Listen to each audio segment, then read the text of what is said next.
día. Soy el filósofo mexicano José Cruz y es un honor poder ir compartiendo aquellas configuraciones que constituyen la reflexión de la propia filosofía y su tiempo.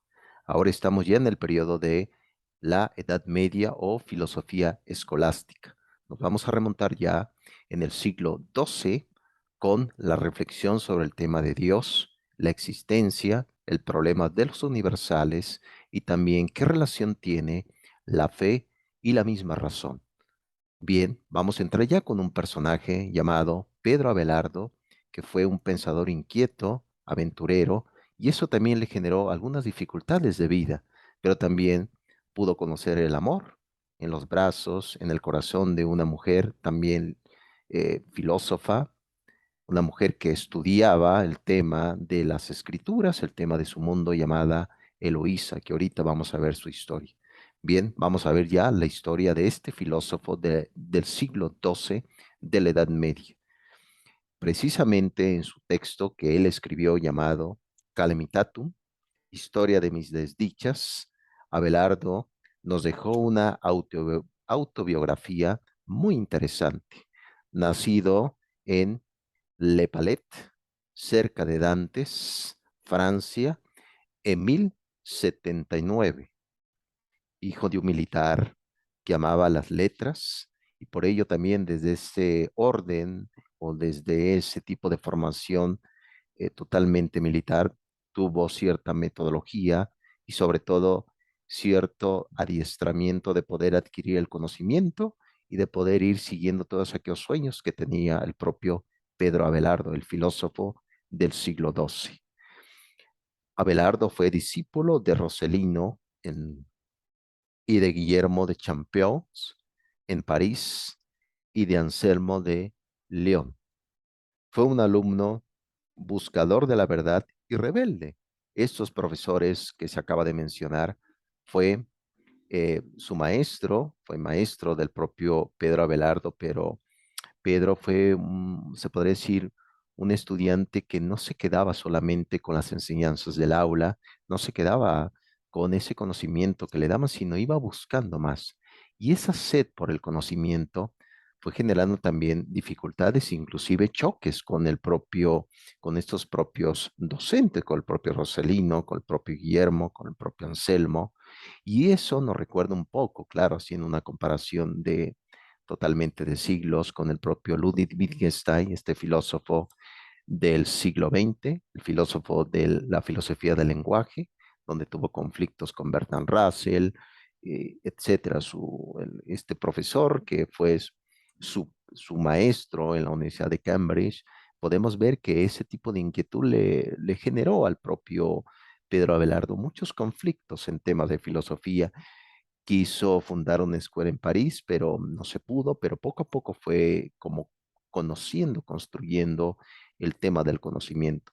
Estudió filosofía, estudió teología y ahí fue generando también cierto como punto de vista de estudios, es decir, ¿cuál es el estudio de la filosofía y cuál es el estudio de la teología? Podemos afirmar o no la existencia de Dios, pero ese es terreno de la filosofía. Damos por hecho que existe un ser supremo, dice Abelardo, ese es terreno de la teología. Entonces, mezclar ambas ciencias es difícil y sobre todo puede caer uno en dificultades. Pues bien, una vez estudiando aquí con estos grandes filósofos de la época de la Edad Media, vemos que el periodo más brillante de su magisterio se dio entre 1114 y 1118. Ocupa la cátedra de la Escuela de Notre Dame y precisamente en ese periodo se da un acontecimiento que va a marcar su vida y sobre todo en cuestión de reflexiones, en cuestiones de amor, en tipos de buscar qué hace humano, qué nos hace humanos, las ideas, la convivencia. En este periodo se da la dramática aventura amorosa con la joven escritora Eloísa. Y para ello me gustaría hacer un citado del filósofo llamado Nicolás Abagnano en su libro Historia de la Filosofía, que Nicolás Abagnano cita a la misma Eloísa, que dice así: Abelardo es la primera gran afirmación medieval del valor humano, de la investigación. Esta figura ni siquiera la tradición medieval ha podido reducir al esquema estereotipado del sabio o del santo, este hombre que ha pecado y sufrido y ha puesto todo el significado de su vida en la investigación, este maestro genial que ha hecho durante siglos la fortuna y media, la fortuna y sobre todo ese significado de la misma filosofía, la filosofía en su libertad y en su significado humano, dotado de una gran presencia física. Eloísa no nos los atestigua, que cuando se dirigía y volvía de sus lecciones con la mirada enérgica y la cabeza erguida, despertaba la admiración de todos, de una elocuencia precisa y tajante, de una extraordinaria potencia dialéctica que le hacía invencible en las disputas. Estaba destinado al éxito, que efectivamente le sonrió, acarreándole envidias, persecuciones y condenaciones. Aquí nos narra la brillantez de este filósofo profesor de la Edad Media, esa presencia, ese tipo de aspectos dialécticos de la argumentación y de la propia razón.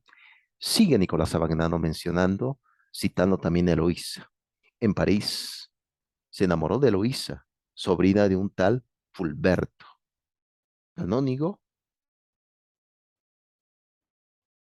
que era bella y muy culta, y tuvo de ella un hijo, Astrolabio. Habiéndose casado con ella para aplacar las iras del tío, quiso mantenerse en secreto su matrimonio, temiendo que dañase su fama y carrera de maestro, y envió a Eloísa al convento de Arquituín, cerca de París, donde ella había sido educada desde niña. Pero el tío y los parientes de la esposa, creyendo que quería desembarazarse de ella, se vengaron, diciéndole desvirilizar mientras dormía. Avergonzado por el ultraje recibido, Abelardo entró en un convento y los dos esposos se consagraron juntamente a Dios. Abelardo en la abadía de San Dionisio, cerca de París, Eloísa en el monasterio de Arguituín. En el pistolario de Abelardo se conservan algunas cartas de Eloísa que desbordan afecto y fuerza de resignación. Esta resignación que menciona el propio Abelardo nos muestra el amor que tuvo sobre su esposa Eloísa, pero aquí viene esa gran controversia de este tiempo, en qué tiempo le puedo dedicar a la filosofía, qué tiempo le puedo dedicar a mi vida personal. Sin duda alguna, uno de los errores que se puede cometer en temas de filosofía es sacrificar todo por la filosofía. Curiosamente, la filosofía nos dice, hay que pensar la vida filosóficamente, pero no te sacrifiques por la filosofía si olvidas vivir.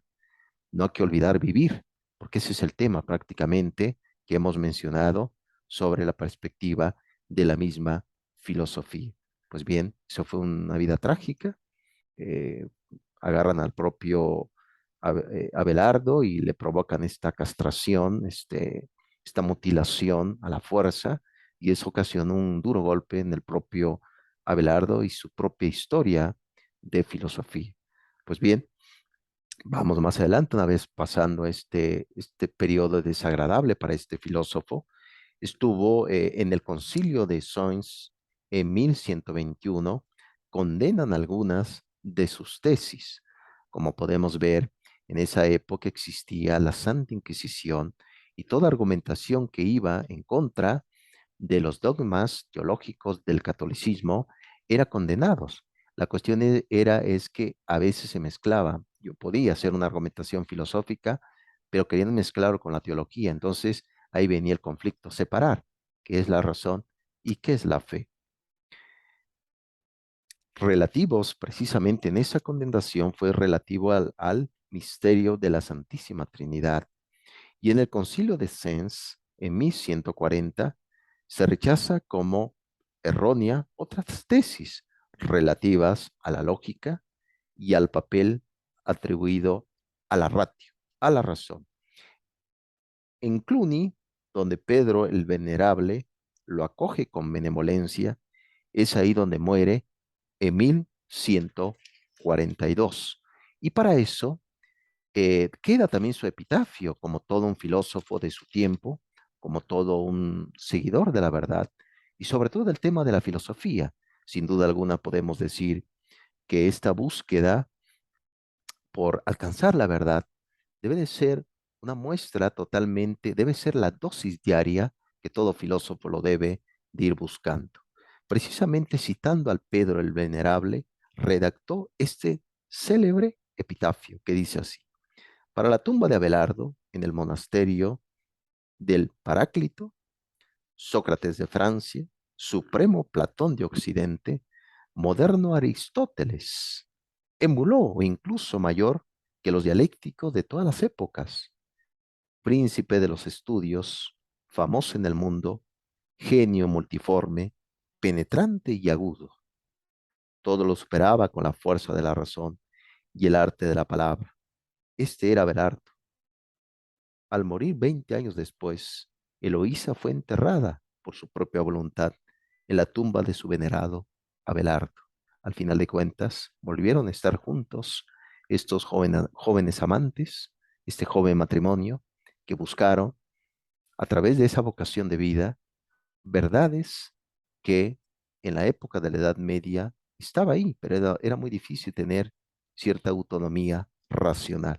Pues bien, vamos a ver ya su su punto de vista y sobre todo vamos a ir viendo sus escritos del propio filósofo. Muy bien, los escritos de este inquieto filósofo se dividen en tres grupos. En primer grupo tenemos el punto de vista de la lógica, que se cuentan con las glosas literales, de la interpretatio, de Dionisio, de Boecio, de Porfirio y de las categorías. Realizó, como todo escolástico, traducciones de otros filósofos. Tenemos también el otro apartado de obras teológicas, teología cristiana, Summa Bonis, Suma de la Bondad. También tenemos que Abelardo es el primero que utiliza el término de teología como síntesis de la doctrina cristiana. También tenemos los escritos éticos, que ahí entra precisamente ese texto, Historia de mis desdichas, donde habla sobre su vida, sobre todo lo que vivió. Y también tomaba un tema muy socrático, conócete a ti mismo. Y también habló sobre el tema de la poesía. Bien, esas son sus obras más representativas, divididas en tres partes. Ahora bien, vamos a entrar ya en su tema de sus doctrinas. ¿Qué propone este filósofo del siglo XII? Bien, dice en primer término que la duda y las reglas de la investigación. La investigación se emprende con el estímulo de una duda y por medio de la investigación se llega al conocimiento de la verdad. Aquí nos hace recordar mucho a San Agustín de Hipona, donde hablaba de la duda, y también de otro filósofo mucho más adelante, René Descartes, que René Descartes partía no con la certeza del mundo, sino con la duda en el mundo. Aquí vemos que todo investigador en el ámbito de la ciencia contemporánea debe preguntarse, es decir, ¿por qué he caminado en temas de esta investigación? ¿Por una certeza o por una duda? La mayoría de las cosas del mundo están hechas siempre de muchas dificultades. Hay aspectos que no conocemos, por eso se investiga. Deduzco precisamente que este filósofo tiene razón. Es decir, cuando existe duda, emprendemos la investigación. Es la afirmación que comenta. También dice que indica que el examen crítico de talentos dudosos se lleva a cabo haciendo referencias a los textos auténticos. Aquí hace alusión al concepto que se va a llamar exégesis, la interpretación del texto, que también podemos decir un poco de hermenéutica. A veces vamos por la vida afirmando cosas sin antes no haber reafirmado bien ese conocimiento. Y curiosamente el error cuesta mucho el error. Por eso tener ciertas perspectivas claras para poder entender y reafirmar verdades. Un claro ejemplo es la docencia, un profesor que se dedica a dar clases. Un profesor es un hermeneuta, tiene que traducir lo que dice el texto para preparar sus clases. ¿Qué tan importante es interpretar correctamente el texto? Dice este filósofo.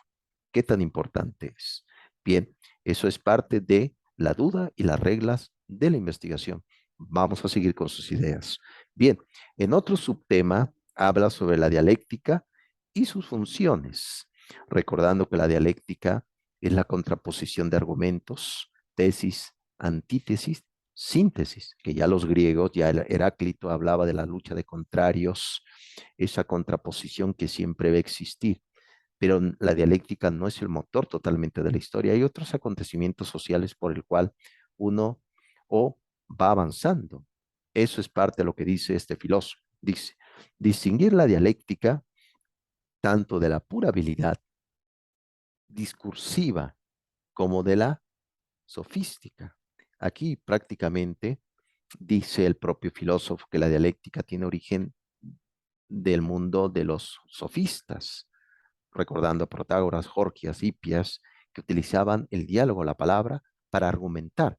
Y aquí dice que la dialéctica, el propio Abelardo comenta que la dialéctica puede ser un instrumento eficaz para defender lo que uno piensa, pero también para refutar todas aquellas cosas que vienen del mundo. Distinguir la verdad de lo falso. Vemos que damos por hecho informaciones, damos por hecho realidades, comentarios de este siglo XXI. Me parece que hace falta este tipo de un poco de síntesis y un poco también de esencias dialéctica en preguntarse, bueno, ¿es verdad todo lo que me estás diciendo? ¿Esta argumentación que me dices realmente tiene que ver con la realidad o es falso? Eso es importante, tampoco no mantener eh, cierta inocencia, sino como dice el propio Abelardo, tener un espíritu de dialéctica. Habla también sobre el tema de los universales, eso fue un tema debatido, existe o no existe los universales, existe la idea de hombres, existe la idea de animales, ¿dónde está esa idea? Pues bien, dice el propio Abelardo, eh, aumente y a él lleva a cabo lo que se va a llamar el realismo crítico. Dice, es un concepto o discurso mental expresado a través de un enunciado discursivo oral. Lo que dice Abelardo, que estoy de acuerdo con él, que dice que los universales es una descripción lingüística para poder describir aspectos generales sobre un género. Es decir, la idea de ser humano, no vamos a ver el ser humano caminando por la calle. Es una descripción que tengo en mi mente para poder hablar de todos los seres humanos en el mundo, pero de ahí existe aspectos, entes particulares. Sofía, Verónica, Rafael, aspectos particulares. Es lo que determina, y yo creo que no cae en ese realismo totalmente radical como cayó el propio Guillermo de Ockham, que decía que no existía los universales. Bien, eso es lo que dice el tema. Vamos con la siguiente idea. La ratio y su papel en la teología.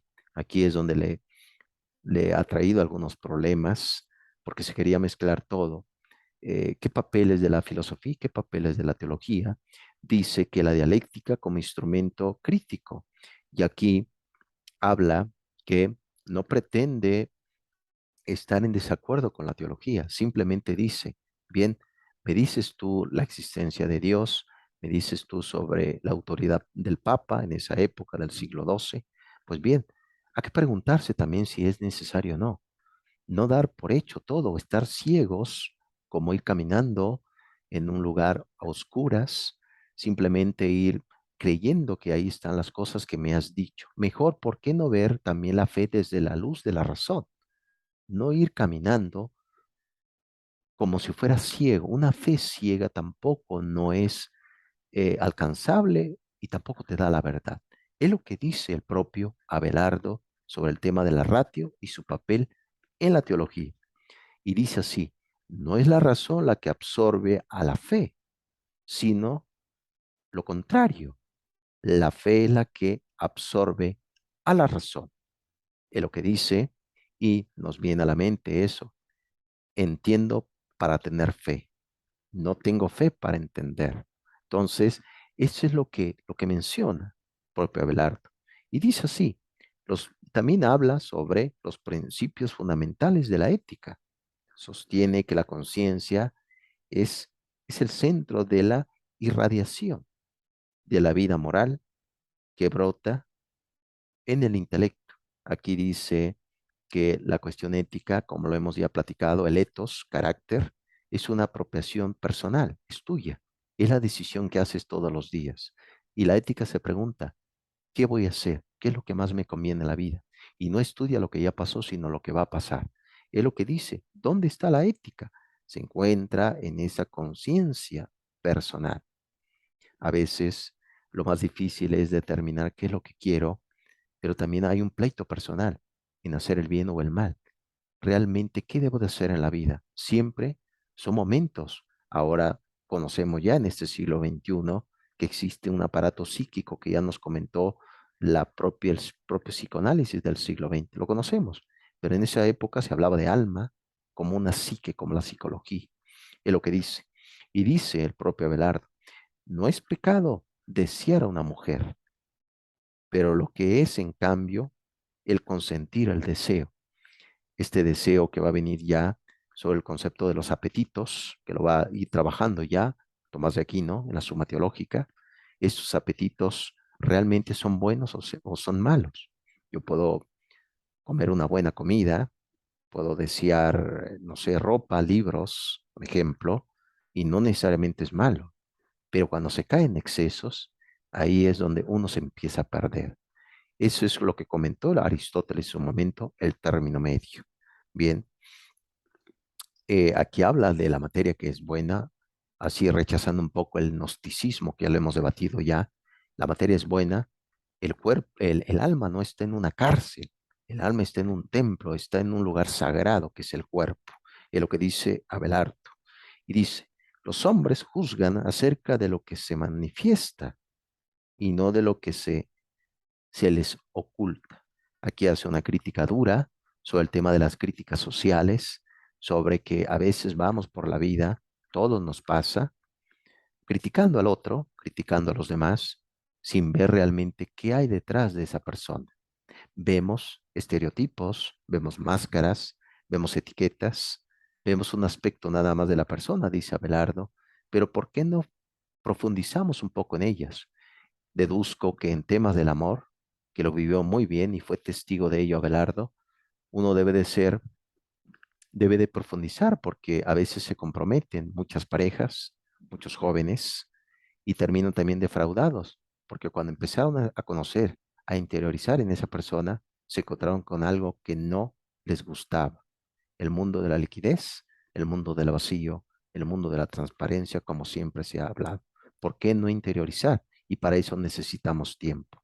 Pues bien, esa fue la historia de este filósofo brillante del siglo XII, Abelardo, y esta historia de amor con Eloísa, un amor que ha perdurado el tiempo. Un claro ejemplo lo estamos mencionando en este canal de filosofía. Pues bien, me dio muchísimo gusto haberlos acompañado en esta travesía intelectual y nos veremos pronto. Gracias.